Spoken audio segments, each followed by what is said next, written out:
Silly girl. That's what my lawyer said after reading the papers my sister forged. I was halfway through my morning coffee in London when he told me the condo my grandmother left me was gone. Sold, signed, stolen. My sister had turned my inheritance into her own payday, and the proof was sitting right there in front of me. I didn't scream. I didn't even hang up. I just stared at the window, watching the rain slide down like it already knew what I was about to do next.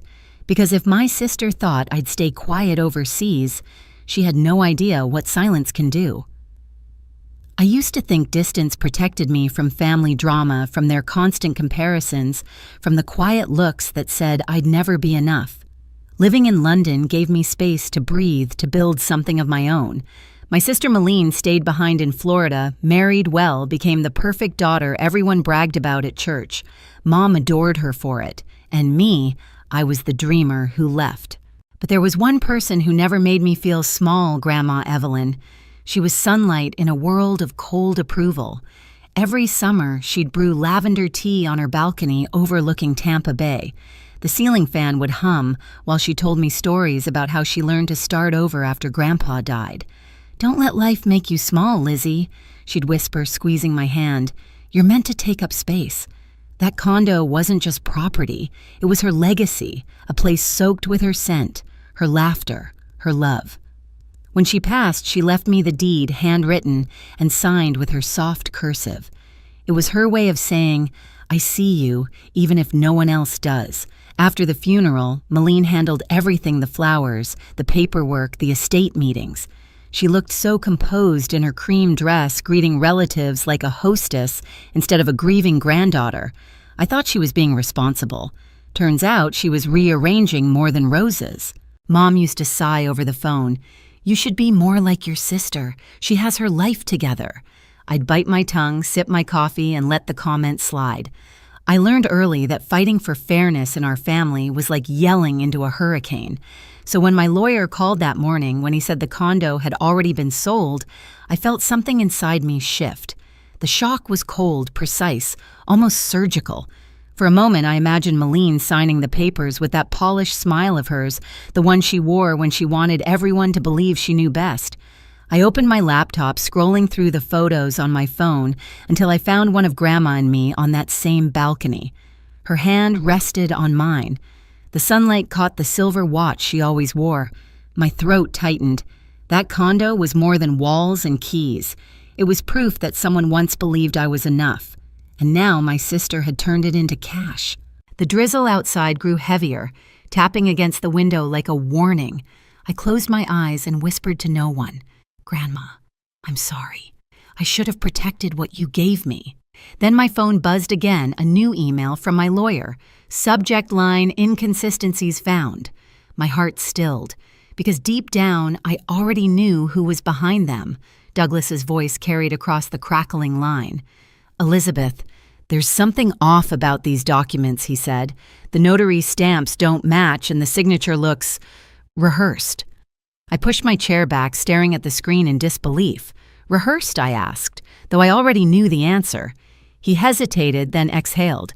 "Silly girl," he muttered softly, not at me, but at whoever thought they could get away with this.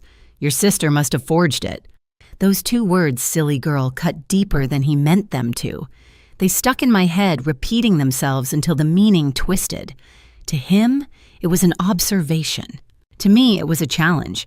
My sister thought I was too naive, too distant, too trusting to notice. Maybe I had been, but not anymore. I minimized the call and opened my email. There it was, the scanned copy of Grandma's will that Douglas had sent months ago. The signature on the estate transfer looked similar, but not identical. The loops were tighter, the pressure heavier. Malene always pressed too hard when she wrote. She liked leaving marks. Outside, the rain hadn't stopped. Drops slid down the window in crooked lines, blurring the city. I felt the same blur inside me, rage and disbelief folding into something sharper. Grandma had once said, "If someone steals from you, they're not taking what's yours, they're revealing who they are." Now I finally saw who Malene really was. Douglas cleared his throat on the line. "Listen, Elizabeth, don't confront her yet. If she altered legal records, we'll need proof. I'll start pulling the property logs and payment files. You just stay quiet for now." I nodded, even though he couldn't see me. "Okay," I said, my voice flat, controlled. "Just find out how deep it goes." After he hung up, silence filled the apartment, the kind that hums in your bones. I stared at my hands trembling slightly over the keyboard. It wasn't just about the condo. It was about every dinner table where Malene had outshone me, every eye roll when I mentioned art school, every time Mom said, "You're too emotional." Maybe I was, but emotion was what made me human, and this time it was going to make me dangerous. I spent the next few hours digging through old emails, Grandma's letters, the digital scans, even old photos of her handwriting. Every stroke, every loop became evidence. When I compared them side by side, there it was, the difference clear as daylight. The forged signature looked almost perfect. Almost. That almost would destroy her. By midnight, I was surrounded by papers and empty mugs. I sent Douglas the images and typed one final line before hitting send. She thought I wouldn't notice. She was wrong. My phone buzzed almost immediately, a notification from a blocked number. A text. "You've been asking questions." I froze. The message had no name, no punctuation, just that one sentence. My breath caught, pulse pounding. I typed back, "Who is this?" No reply. Just 3 dots appearing, then disappearing. The next morning, my phone rang again. The screen flashed a name I hadn't seen in months. Malene. For a full minute, I stared at her name glowing on my screen. Part of me wanted to ignore it. The other part, curiosity, anger, maybe both, made me swipe to answer. "Liz." Her voice burst through sugary and loud. "You won't believe how busy I've been. I finally sold Grandma's condo. Closed the deal last week." My fingers tightened around the phone. "You sold it?" "Yep," she said proudly. "Cash offer. $320. The realtor said I handled it like a pro. Anyway, I wanted to thank you for not getting in the way. I know all that legal stuff overwhelms you. I didn't speak. Not because I couldn't, but because if I did, my voice would tremble from fury. And hey," she continued, cheerful as ever, "I'm sending you $10,000 next week. I figured you could use a little help with rent over there." $10,000 from my inheritance. "Malene," I said slowly, "you do realize that condo was mine." She laughed lightly, like I'd made a joke. "Oh, come on. Grandma wanted it for both of us. You're off in Europe living your art dream. I handled everything for the family." "For the family." She said it like a badge of honor. "You forged her signature," I said flatly. Her tone shifted sharper, colder. "Watch it, Liz. You don't know what you're talking about." I took a slow breath. "Actually, I do." Douglas found inconsistencies, stamps that don't exist, handwriting that doesn't match. Silence. Then a forced laugh. "You're being dramatic again. Maybe that lawyer of yours wants more money. Don't embarrass yourself." She hung up before I could answer. For a few seconds, I stood there staring at my reflection in the rain-streaked window. My heart wasn't racing. It was steady, terrifyingly steady. I replayed the call, pressed record, and saved the audio. Proof. Her arrogance had handed it to me. By the time I sent the file to Douglas, I was already writing another email. Proceed. Collect everything. When my mother called later that night, I almost didn't pick up. But guilt won. "Sweetheart," she said warmly, "I just spoke to Malene. She told me she sold Grandma's place. Such a relief to have that handled." "Handled?" I repeated, my voice trembling. "She's been working so hard," Mom went on. "You should be proud of her." Proud. I swallowed the bitterness in my throat. "Did she tell you who inherited it?" A pause. She said it was divided equally. I closed my eyes. "That's not true, Mom. Grandma left it to me." "Oh, Elizabeth." She sighed, tired already. "Why start drama? Your sister's done everything right. Please just let it go." The call ended before I could respond. For a long time, I stood in the quiet, surrounded by the hum of my fridge and the low hiss of London rain. They thought I was emotional, unstable, the silly girl who ran off chasing art instead of real life. But real life was about to find them. I opened a new folder on my computer and labeled it Truth. Inside, I began dropping files, recordings, letters, comparisons. This time, I wasn't just keeping evidence. I was building a reckoning. Douglas called 3 days later. His tone brisk, controlled the way it gets when something big is about to drop. "Elizabeth," he said, "we've filed the fraud report. The court issued a freeze on the proceeds from the sale. Malene's about to find out." I pressed the phone against my ear, my heart steady. Then I guess we wait. But we didn't wait long. By noon, my phone started buzzing nonstop, one call after another. Malene. I let them ring out, watching the notifications pile up like proof of guilt. 10 missed calls, then 15, then 20. Finally, I answered. "What the hell did you do?" she screamed, her voice sharp and panicked. "I don't know," I said evenly. "Why don't you tell me? Don't play dumb, Liz." "The bank froze my account this morning. Do you have any idea what you've done?" "I didn't do anything," I replied. The truth did. There was a beat of silence, then a bitter laugh. "You've lost it. You think you can ruin me? You're delusional. You stole what Grandma left me," I said coldly. "You forged her name and pocketed the money. Don't act surprised when consequences show up." Her tone cracked. "Please, you were never responsible enough to manage that property. I handled it for the family the way I always do. You should thank me. For stealing from me, for keeping you from embarrassing yourself," she snapped. "You live in another country sketching logos and drinking lattes. You don't deserve that condo." My hand tightened around the phone. "And you do." "Someone had to act like an adult," she hissed. "You never grew up." That's when something inside me broke, quietly, cleanly. "You know what, Malene, maybe I didn't. But Grandma trusted me, and you didn't just steal money. You stole her memory." She hung up. The silence after her disconnect felt heavier than her voice. Minutes later, my phone buzzed again. "Mom, Elizabeth, what's going on?" Her voice was tight, panicked. "Malene's in tears. She says you filed a fraud case." "Is that true?" "It's true," I said softly, "because she forged Grandma's documents." "Don't be ridiculous," Mom snapped. "Your sister would never. She's been handling everything responsibly. You know how emotional you get." "Mom, this isn't emotion, it's evidence." Douglas verified the signatures. She admitted it on the phone. "You recorded your sister?" "Yes," I said the word slicing through the air. "Because no one ever believes me unless I prove it." A pause. Then the familiar sigh, the one that had followed me since childhood. "You used to be kind," she said finally. "I don't know what happened to you." The call ended, leaving me alone with the sound of rain and my reflection cold, unfamiliar, unflinching. For years, they had mistaken silence for weakness. Now silence was my weapon. 2 nights later, my phone lit up again. Unknown number. I almost ignored it until I saw the name attached. "Ethan Pierce, Malene's husband," I answered cautiously. "Ethan, hey, Elizabeth," he said quietly. His voice was tired, stripped of its usual politeness.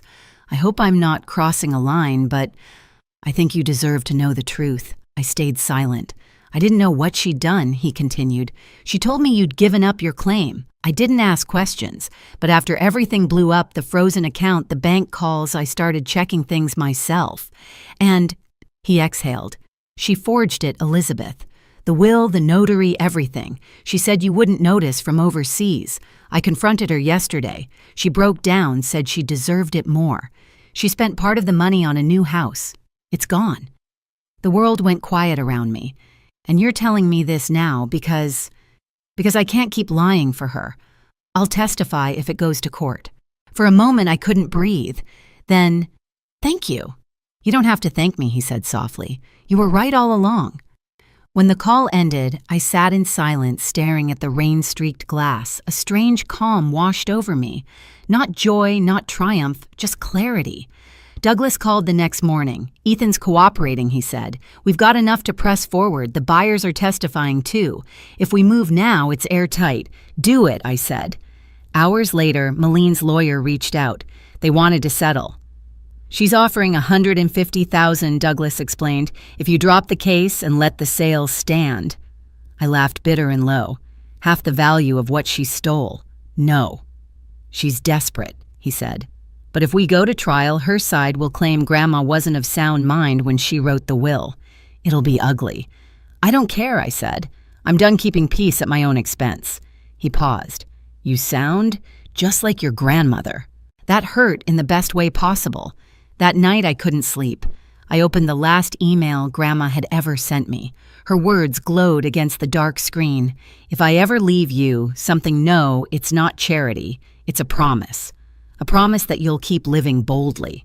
That's when I knew what to do. The next morning, I told Douglas I'll settle, but on my terms. He raised an eyebrow. Which are 4 things I said. First, she writes a notarized apology admitting everything. Second, she repays every cent to the buyers from her own account. Third, she sends a letter to our parents explaining what she did. And fourth, she agrees legally to never contest another inheritance again. He blinked, then smiled slowly. Poetic, brutal. I'll draft it. By sunset, he called back. She agreed. What's she signing now? Her lawyer said she just wants it to end. When the PDF arrived, I opened it with shaking hands. The first page began, I'm Aline Pierce. Acknowledge that I falsified legal documents related to the estate of Evelyn Monroe. Her handwriting looked small, defeated. I read it twice, then forwarded it to Douglas with a single line, justice served. But victory didn't taste sweet. It tasted heavy, like rain-soaked air before a storm breaks. Because justice doesn't erase betrayal. It only proves you were right all along. 2 weeks later, Douglas called again. It's official. The property's back under your name. Funds released. Buyers reimbursed. I walked to the window looking out at the Thames, the morning sun spilling through the clouds. What will you do now? He asked. Sell it, I said quietly. Grandma didn't leave it for me to hold on. She left it for me to move forward. When the payment cleared, I stared at the balance, $350,000. But it wasn't the number that made me cry. It was what it represented belief. I quit my job 2 weeks later and opened my own studio, Evelyn Creative. 1 desk, 1 client, 1 dream that finally belonged to me. And for the first time in years, I didn't feel small. The condo sold faster than I expected. When the funds hit my account, I sat in the quiet of my apartment watching the numbers glow on the screen. Grandma had given me the courage to stand up for myself, and I finally had. A month later, a small package arrived from Florida Mom's handwriting on the box. Inside was Grandma's silver watch and a folded note. She would want you to have this. I turned the watch over, tracing the engraving on the back. The world is waiting. The ticking was faint, but steady, like a heartbeat that had traveled across time. Malene moved back near our parents, sold her new house at a loss, and filed for separation. I didn't hate her anymore.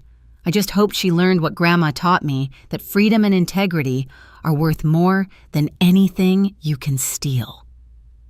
One morning, sunlight spilled across my studio desk, warming the silver watch on my wrist. I smiled, whispering I made it, Grandma. Outside London buzzed new clients, new beginnings, a life that finally fit. If you've ever had to fight for what's right, tell me, was it worth it?